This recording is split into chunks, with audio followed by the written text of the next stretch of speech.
Right, लेकिन वो घूस खाने के लिए नहीं है, आपके काम को डिले करने के लिए नहीं है, बल्कि उसका जो है व्यवहार, उसका वेशभूषा और उसके काम को रियल टाइम पर मेजरमेंट करके उसको रेवेन्यू स्ट्रीम मिलेगी। और वो रेवेन्यू स्ट्रीम भी शासन के खजाने से नहीं आना है, वो आपके जो व्यक्ति काम, जिसका व्यक्ति का काम हो रहा है उसके खाते से कटेगी। और उसके पास पैसा नहीं है तो कल ब्रिक्स अकाउंट से आ जाएगा। तो प्रशासनिक व्यवस्था के तहत आपको गिवन टाइम पर डेडिकेटेड अकाउंटेबिलिटी के साथ जो है आउटपुट मिलेगा, ऐसी प्रशासनिक व्यवस्था होगी।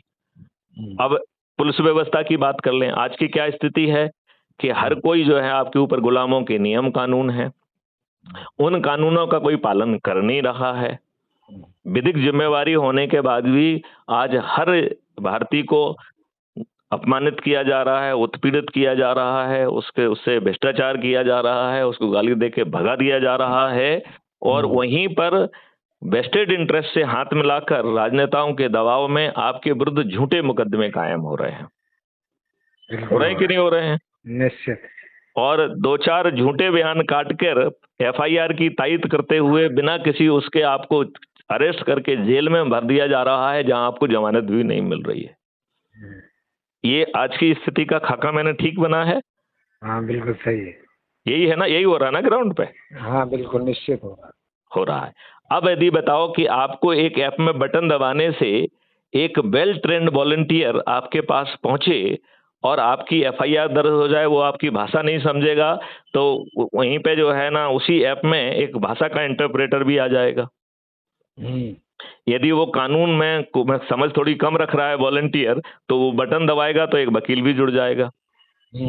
और वो केवल आपकी एफआईआर दर्ज नहीं करेगा, वो आपकी चोटों का भी लेगा। उसके पास एक स्पेशल 3D का एक कैमरा होगा जिससे वो आपके घावों का मेजरमेंट ले पाएगा। आपके जो है ना बहुत सारा काम जो पुलिस को करना है इन्वेस्टिगेशन में, वो बिना डिस्टर्ब किए हुए जितना कर सकता है वो यही कर लेगा।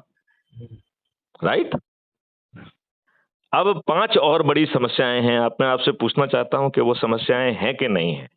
पहली समस्या है झूठी एफआईआर। दूसरी समस्या है झूठी गवाही देके फंसाना। सही है। तीसरी समस्या है पुलिस के द्वारा एफआईआर को तायद करते हुए अपने मन से कपोल कल्पित कथन लिख लेना। चौथा जो है फंसाने की दृष्टि से झूठी विवेचना करना।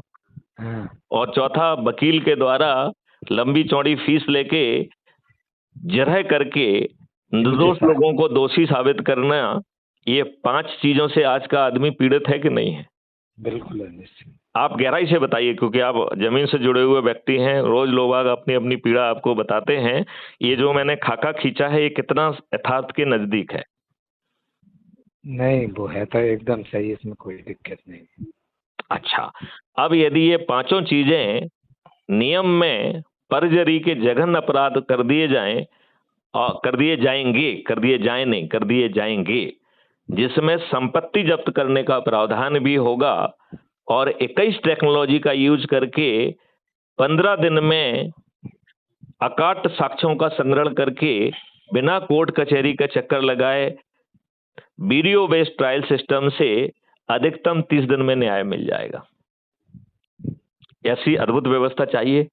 फिर बाकी चीजें हैं, गौशालाएं कैसी होंगी, पानी कैसे 9 फीट पे आ जाएगा, आपके केमिकल फर्टिलाइजर पेस्टिसाइड ना तो निर्माण किए जाएंगे ना इंपोर्ट किए जा सकेंगे।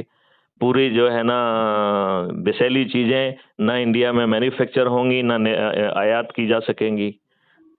आपका न्याय व्यवस्था से लेके हर व्यवस्था बदल जाएगी। ये 21 बड़ी व्यवस्थाएं हैं जिसका डॉक्यूमेंट एक बार हम आपको फिर शेयर करेंगे, उसे ध्यान से पढ़िए। अब ऐसा अद्भुत भारत आपको यदि मिल रहा हो और साथ में सत्ता का ताज भी आपको मिल रहा हो और अपने लोगों को जोड़कर लोगों की जोड़ने की मेरिट लिस्ट के आधार पर ये ऐप जो है 6 मेरिट वो बना रहा है, लिस्ट बना रहा है। पहला है गांव की मेरिट लिस्ट। राइट। तो गांव की मेरिट लिस्ट में जो नंबर 1 आएगा वही पर सरपंच पंच सरपंच बनेगा। जो पार्षद क्षेत्र में नंबर 1 पर आएगा वो पार्षद का टिकट मिलेगा, उसे पार्षद क्षेत्र का चंद्रगुप्त घोषित किया जाएगा और टिकट भी मिलेगा और जिताया भी जाएगा उसे। तो वही पार्षद बनने वाला है। फिर जो शहरी क्षेत्र में जो मेयर है वो तो शहरी क्षेत्र का जो मेयर का क्षेत्र है उसमें जो नंबर 1 आएगा उसे चंद्रगुप्त का सर्टिफिकेट मिलेगा और वो मेयर बनेगा। जिताने की व्यवस्था मैथिली शरण गुप्त कर रहे हैं, तो वो भी हम आपको समझाएंगे, ठीक है ना। अब जो है आगे जिला क्षेत्र में यदि नंबर 1 आते हैं तो आप जिला पंचायत अध्यक्ष बनेंगे, राइट। और यदि आप प्रांत में नंबर 1 आ गए तो आप प्रदेश के मुख्यमंत्री बनेंगे। यदि आप दूसरे और तीसरे पे आ गए तो आप उप मुख्यमंत्री बनेंगे। और क्योंकि हर राज्य में संख्या अलग अलग है तो 70 से लेके 402 में आएंगे तो आपको विधायक क्षेत्र का चंद्रगुप्त कहा जाएगा और आपको विधायक का सर्टिफिकेट मिलेगा। और 15 से 45 के बीच में आने पर आप राज्य सरकार के मंत्री बनेंगे। और राष्ट्र स्तर पे नंबर 1 आने पर आप प्रधानमंत्री बनेंगे, 2 और 3 आने पर उप प्रधानमंत्री बनेंगे, और 4 से 82 के बीच में आने पर आप केंद्रीय सरकार के मंत्री बनेंगे, और 543 में आने पर आप सांसद क्षेत्र के चंद्रगुप्त कहलाएंगे और आपको सांसद क्षेत्र का टिकट मिलेगा। ये तो ये नेशनल मेरिट बनेगी। इसको हमने कहा है विकेंद्रीकृत नेतृत्व जो खुद उभर के आएगा। अब एक समस्या ये हो सकती है कि आप 1 मिनट के लिए मान लें कि आप ही जो है राष्ट्रीय स्तर पर नंबर 1 पे आ गए और आपने प्रधानमंत्री की शपथ ले ली। तो डॉक्टर वैदेही शरण गुप्त ने जो है नंबर 1 पर आकर प्रधानमंत्री की शपथ ले ली। 1 मिनट के लिए आप मानिए कि आप शपथकृत प्रधानमंत्री हैं, फिर मैं आपको ये सिद्ध करूंगा कि आप भी 5 मौलिक अधिकार और 21 महालक्ष्यों के सामने कितने बौने होंगे। आप शपथकृत प्रधानमंत्री होने के बाद भी इन चीजों में कोई बाधा नहीं बन पाएंगे। आप उसमें फैसिलिटेट कर पाएंगे लेकिन बाधा नहीं बन पाएंगे। आप शपथकृत प्रधानमंत्री हैं, समझ रहे हैं ना आप? तो इसके लिए क्या किया जाएगा? आपके जो विधानसभा और पार्लियामेंट रूल है उसमें एक अमेंडमेंट कर दिया जाएगा कि कोई भी सदस्य, कोई भी मंत्री, मुख्यमंत्री और प्रधानमंत्री कोई भी चीज जो है पार्लियामेंट या विधानसभा में विचारण में नहीं ला पाएंगे, उसे एक 4 चरणों वाली प्यूरिफिकेशन प्रक्रिया से गुजरना पड़ेगा। तो अभी जैसे मान लो मैथिली शरण गुप्त ने ढेर सारे मॉडल्स बनाए हैं, तो मैथिली शरण गुप्त के मॉडल जो है देशवासियों पे नहीं थोपे जा सकेंगे, उन्हें इस प्रक्रिया से गुजरना पड़ेगा।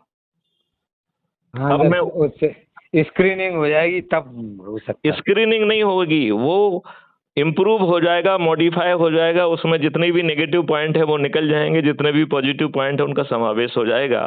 तो मैं अभी आपकी सहूलियत के लिए वो प्रक्रिया को समझाता। तो पहले जो प्रक्रिया होगी, ऐसे लोगों को इम्पैनल किया जाएगा और वो भी ओपन सोर्स के तहत, जिन्होंने अपनी जिंदगी उस विधा में लगा दी है।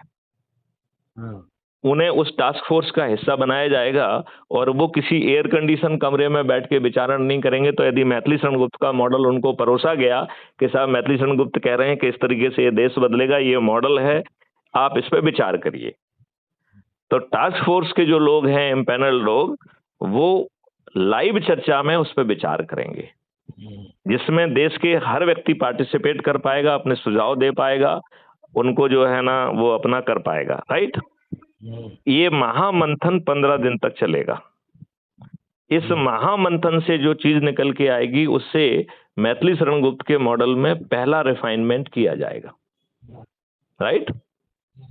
फिर रिफाइंड मॉडल और जो चीज आई हुई है ये सब जो है सब्जेक्ट एक्सपर्ट के पास भेज दी जाएगी।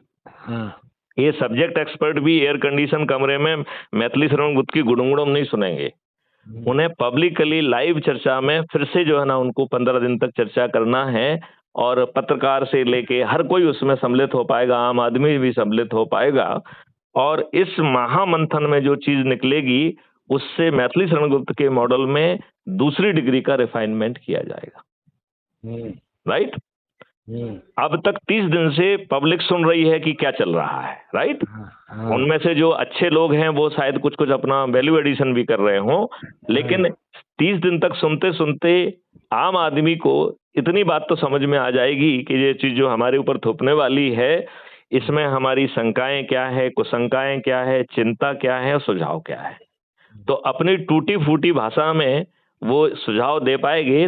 और चूंकि बड़ा देश है, विभिन्न भाषाओं में है, विभिन्न क्षेत्रों में बटा हुआ है, तो हर क्षेत्रीय भाषा में हर जगह पर जो है ना इसमें डिबेट होगी, बात होगी, मंथन होगा, और ये 45 दिन तक चलेगा।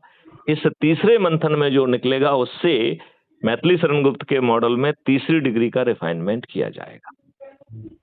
राइट। अब चौथे स्तर पर डॉक्टर वैदेही शरण गुप्त आ रहे हैं, जो नंबर 1 पर आने के कारण प्रधानमंत्री की शपथ ले लिए हैं।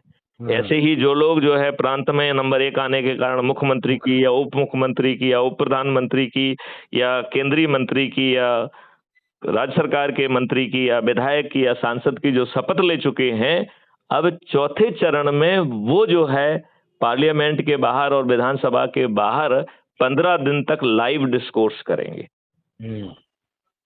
किस पे मॉडल करेंगे? जो मैथिली शरण गुप्त का मॉडल है, या भविष्य में जो भी चीज, इसमें क्या सुधार होना है, क्या होना है। अब इसमें जो है वैदेही शरण गुप्त जो कि ऑलरेडी प्रधानमंत्री की शपथ ले चुके हैं, आप अपने आप को प्रधानमंत्री मानिए कुछ देर के लिए, ठीक है ना? तो ऐसे वैदेही शरण गुप्त, अब मैं आपसे पूछता हूं कि आप पब्लिक के बिहाफ पे तो बोल नहीं पाएंगे, पब्लिक ने तो 45 दिन में अपनी बात कह दी है। तो अब डॉक्टर वैदेही शरण गुप्त को अपने मन से ये बात कहना पड़ेगी कि भैया मैंने इसको सोचा है, मेरे हिसाब से इसमें ये चीज और कर ली जाएगी तो बहुत अच्छा हो जाएगा। ऐसे ही सभी मुख्यमंत्री, ऐसे ही सब केंद्रीय मंत्री और जो जिससे जो बन पड़ेगा वो कहेगा, और उस पर हर कोई क्वेश्चन पूछेगा, हर कोई उस पर उनको चैलेंज करेगा। और इस महामंथन जो कि 15 दिन चलेगा, इसमें जो चीज भी निकल के आएगी उससे मैथिली शरण गुप्त के मॉडल में चौथे डिग्री का रिफाइनमेंट होगा और फिर ये पार्लियामेंट में जाके पास होगा। अब मैं डॉक्टर वैदेही शरण गुप्त जिन्होंने प्रधानमंत्री की शपथ ले ली है, 1 मिनट के लिए मान लेता हूं कि उन्होंने अच्छे भारत का लवादा ओढ़ा हुआ था, वो अंदर से दुष्ट व्यक्ति है, 1 मिनट के लिए मानते हैं, ठीक है, हाइपोथेसिस है कि वो दुष्ट व्यक्ति है, ठीक है ना? अब एक दुष्ट व्यक्ति जिसने प्रधानमंत्री की शपथ ले ली है, मैं उससे पूछता हूं कि क्या आप जो है गड़बड़ी कर पाएंगे? नहीं, मैं आपसे पूछ रहा हूं कि क्या शपथकृत प्रधानमंत्री गड़बड़ी कर पाएगा? कहां से कर पाएगा जब इतनी रिफाइनरी हो जाएगी? तो आप बताइए, आपको अच्छा भारत मिलने में कोई दिक्कत है? अच्छा भारत तो चाहिए, लेकिन हमारा मतलब ये है कि इन सारी चीजों के इम्प्लीमेंटेशन में कितना समय लगेगा? यदि आप शपथ लेके हर रविवार को अपने लोगों को इकट्ठा करते हैं, अपने मित्रों से कहते हैं जहां वो हैं वहां पर भी